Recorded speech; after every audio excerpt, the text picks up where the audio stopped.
এই মুহূৰ্তে জনাইছো এটা বিগ ব্ৰেকিং নিউজ। 48 ঘণ্টাৰ ভিতৰত ৰেজাউল কৰিম চৰকাৰক গ্ৰেপ্তাৰ কৰাৰ দাবী। গ্ৰেপ্তাৰ নকৰা পৰ্যন্ত অব্যাহত থাকিব প্ৰতিবাদ। বাংলাদেশী মূলৰ মানুহে বৰ অসমৰ কথা কিয় ক'ব? উজনি অসমত ৰেজাউল কৰিম চৰকাৰৰ বিৰুদ্ধে প্ৰতিবাদ অব্যাহত আছে। উজনি অসমৰ বিভিন্ন দল সংগঠনৰ ফালৰ পৰা দাবী উত্থাপন কৰিছে। ধুবুৰীক শিৱসাগৰ আৰু শিৱসাগৰক ধুবুৰী কৰাৰ যি সংকল্প লৈছে তাৰ বাবে ৰেজাউল কৰিম চৰকাৰক গ্ৰেপ্তাৰ কৰাৰ দাবী উত্থাপন কৰিছে। ৰেজাউল কৰিম চৰকাৰৰ বিৰুদ্ধে প্ৰতিবাদৰ মাজতে সৰব হৈ পৰিছে মুখ্যমন্ত্ৰী হিমন্ত বিশ্ব শৰ্মা। হিমন্ত বিশ্ব শৰ্মাই কৈছে ৰেজাউল কৰিম চৰকাৰৰ বিৰুদ্ধে লোৱা হ'ব কঠোৰ ব্যৱস্থা। পুনৰ অসমবাসীক ভোগালী বিহুৰ উপহাৰ দিলে বিজেপি চৰকাৰে। এখন নতুন টুলগেট উপহাৰ দিলে ৰাজ্যবাসীক। বিহুৰ প্ৰাক্ষণত ৰাজ্যত মুকলি কৰা হৈছে দেৰগাঁৱৰ ৰঙামাটিৰ টুলগেট। এতিয়াৰ পৰা উজনি অসমৰ ৰাইজে গুৱাহাটীলৈ যাত্ৰা কৰিবলৈ হলে 3খন টুলগেটত দিব লাগিব টুলকৰ। বিজেপিত যোগদান কৰিলে দুৰ্নীতিগ্ৰস্ত নেতা দুৰ্নীতিমুক্ত হয়। এইবাৰ সৰব হৈ পৰিছে মহাৰাষ্ট্ৰৰ প্ৰাক্তন মুখ্যমন্ত্ৰী উদ্ধৱ ঠাকৰে।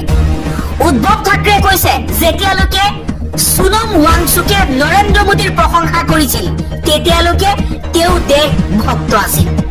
যেতিয়াই ৱাংচুকে নিজৰ মানুহখিনিৰ বাবে ন্যায় বিচাৰিলে তেতিয়াই তেওঁ দেশদ্ৰোহী হৈ পৰিল আৰু দেশদ্ৰোহীৰ গোচৰ ৰুজু কৰি জেলত আবদ্ধ কৰি ৰাখিছে।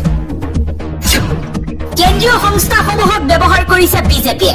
বিজেপিৰ কথা মতেই ইডি CBI উঠা বহা কৰি আছে। এবাৰ সৰব হৈ পৰিছে কেন্দ্ৰীয় সংস্থাসমূহৰ বিৰুদ্ধে কপিল চিবাল।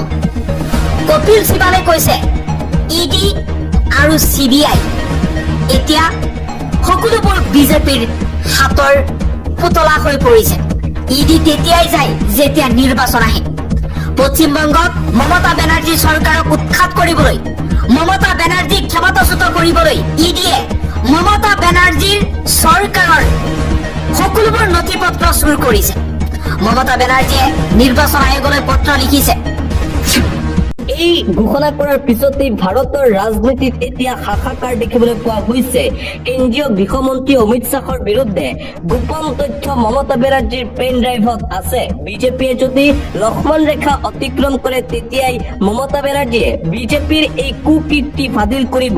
মমতা বেনাৰ্জীৰ এই ঘোষণাৰ পিছতেই বিজেপিত এতিয়া হাহাকাৰ পৰিস্থিতিৰ সৃষ্টি হৈছে। শেহতীয়াকৈ মমতা বেনাৰ্জীৰ বিৰুদ্ধে ইডিয়ে চলাইছিল অভিযান। নিৰ্বাচনৰ দিন চমু চাপাৰ লগে লগে ইডিয়ে এনে অভিযান কিয় চলায় তাক লৈও সৰব হৈ পৰিছে ভাৰতৰ বিৰোধী দলসমূহ। মুঠতে কেন্দ্ৰীয় গৃহমন্ত্ৰী অমিত শ্বাহক পুনৰবাৰ আক্ৰমণৰ লক্ষ্য কৰি লৈছে পশ্চিমবংগৰ মুখ্যমন্ত্ৰী মমতা বেনাৰ্জীয়ে। আন এটা গুৰুত্বপূৰ্ণ খবৰ, বিগত নিৰ্বাচনৰ পূৰ্বে বছৰি 5 লাখকৈ চৰকাৰী চাকৰি দিম বুলি কৈছিল মুখ্যমন্ত্ৰী হিমন্ত বিশ্ব শৰ্মাই। কিন্তু এতিয়া 5 বছৰত চাকৰি দিছে 1,65,000। আকৌ নিযুক্তি দিয়াৰ হৰ্ডিং লগাই কিমান টকা খৰচ কৰিছে মুখ্যমন্ত্ৰীয়ে? ইয়াৰ উত্তৰ লাগে মুখ্যমন্ত্ৰী হিমন্ত বিশ্ব শৰ্মাক তীব্ৰ ভাষাৰে সমালোচনা। কংগ্ৰেছৰ ধুবুৰীৰ সাংসদ ৰকিবুল হুছেইনৰ কেৱল বিজ্ঞাপনৰ নামতেই কোটি কোটি টকা সৰ্বসাধাৰণ ৰাইজৰ খৰচ কৰি আছে ৰাজ্যৰ মুখ্যমন্ত্ৰী ডক্টৰ হিমন্ত বিশ্ব শৰ্মা। এইদৰে মুখ্যমন্ত্ৰীৰ বিৰুদ্ধে সৰব ৰকিবুল হুছেইন। পৰৱৰ্তী খবৰ, 17টা কোম্পানীৰ মালিকে কেতিয়া বিয়া পাতিব? মুখ্যমন্ত্ৰী ডাঙৰীয়া জব মেলা নিচিনাকৈ বিবাহ মেলা পাতি দিয়ক, নহলে ল'ৰা ছোৱালীক জন্ম দিয়া আঁচনি এখন বনাই দিয়ক। মুখ্যমন্ত্ৰী ডক্টৰ হিমন্ত বিশ্ব শৰ্মাক উদ্দেশ্যি এই মন্তব্য কৰে কংগ্ৰেছৰ মুখপাত্ৰ পলাক্ষী দাস। 17টা কোম্পানীৰ মালিকে কেতিয়া বিয়া পাতিব সেয়া থিৰাং কৰক মুখ্যমন্ত্ৰীয়ে। শেহতীয়াকৈ লুৰিণজ্যোতি গগৈৰ বিয়াৰ প্ৰসংগত মুখ্যমন্ত্ৰীয়ে যি মন্তব্য কৰিছিল হিমন্ত বিশ্ব শৰ্মাৰ সেই মন্তব্যৰ পিছতে মুখ্যমন্ত্ৰী হিমন্ত বিশ্ব শৰ্মাক লৈ এইদৰে প্ৰতিক্ৰিয়া প্ৰকাশ কৰে কংগ্ৰেছৰ মুখপাত্ৰ পলাক্ষী দাসে। দেশৰ উচ্চ শিক্ষাৰ বাবে উদ্বেগজনক খবৰ, বিশ্বৰ শীৰ্ষ 500খন বিশ্ববিদ্যালয়ৰ ভিতৰত ভাৰতৰ এখনো বিশ্ববিদ্যালয়ে নাপালে স্থান। আমেৰিকাৰ 111 গৰাকী আৰু চীনৰ 101খন বিশ্ববিদ্যালয়ৰ তালিকাত স্থান লাভ। Academic ranking of world universities 2025ৰ তালিকাত প্ৰকাশ পাইছে এই তথ্য। চীনৰ 101খন বিশ্ববিদ্যালয়ে স্থান লাভ কৰিছে আমেৰিকাৰ 111খন বিশ্ববিদ্যালয়ে স্থান লাভ কৰিছে, কিন্তু ভাৰতৰ এখনো বিশ্ববিদ্যালয়ে বিশ্বৰ শীৰ্ষ 500খন বিশ্ববিদ্যালয়ৰ ভিতৰত স্থান লাভ কৰিবলৈ সক্ষম হোৱা নাই। অসুস্থ হৈ পৰিছে প্ৰাক্তন উপ ৰাষ্ট্ৰপতি জগদীপ ধনখৰ। নতুন দিল্লীৰ এইমছত ভৰ্তি কৰা হৈছে। 10 জানুৱাৰীত অসুস্থতাৰ বাবে তেওঁক লৈ যোৱা হৈছিল এইমছলৈ। অধিক চিকিৎসাৰ বাবে ভৰ্তি কৰোৱা হৈছে প্ৰাক্তন উপ ৰাষ্ট্ৰপতিগৰাকী। দেৰগাঁৱৰ ৰঙামাটিত টোলগেট বন্ধ কৰাৰ দাবীত প্ৰতিবাদ। অসম চাহ জনজাতি ছাত্ৰ সন্থাৰ গোলাঘাট জিলা সমিতিৰ উদ্যোগত আৰু দেৰগাঁও শাখা সমিতিৰ সহযোগত প্ৰতিবাদ সাব্যস্ত কৰিছে চৰকাৰৰ বিৰুদ্ধে। সোমবাৰৰ পৰা টোলগেটখনত সংগ্ৰহ কৰা হৈছে টুলকৰ। আৰু সমগ্ৰ অসমতে এতিয়া উত্তাল হৈ পৰিছে বিভিন্ন দল সংগঠন। ৰাজ্যত ইমূৰৰ পৰা সিমূৰলৈকে টোলগেটে ভৰপূৰ হৈ পৰিছে। নতুনকৈ দেৰগাঁৱত ৰঙামাটিত টোলগেট নিৰ্মাণ কৰাক লৈ বিভিন্ন দল সংগঠনে প্ৰতিবাদ সাব্যস্ত কৰিছে। যিমানেই 2026 চনৰ নিৰ্বাচন চমু চাপি আহিছে, সিমানেই বৃদ্ধি পাইছে গোমাংস হিন্দু মুছলমানৰ বিভাজনৰ ৰাজনীতি।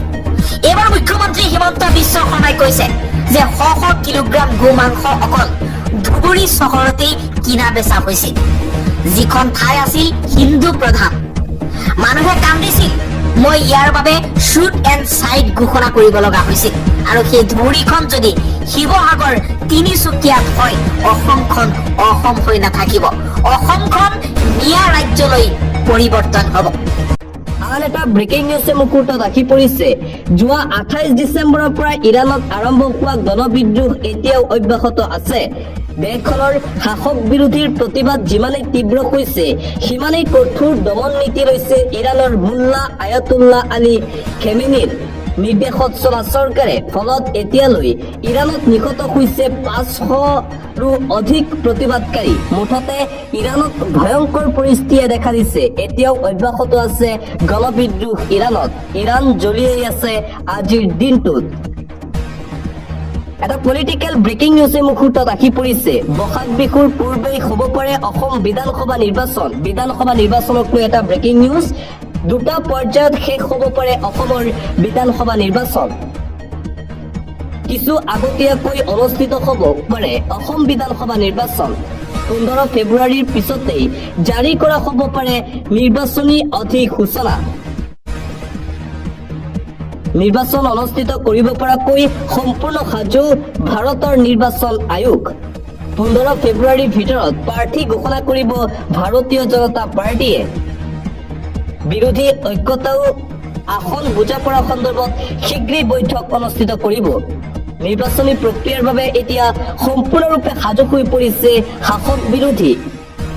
দিব লৈছো আন এটা পলিটিকেল ব্ৰেকিং নিউজ। কংগ্ৰেছৰ বৃহৎ যোগদান সভা।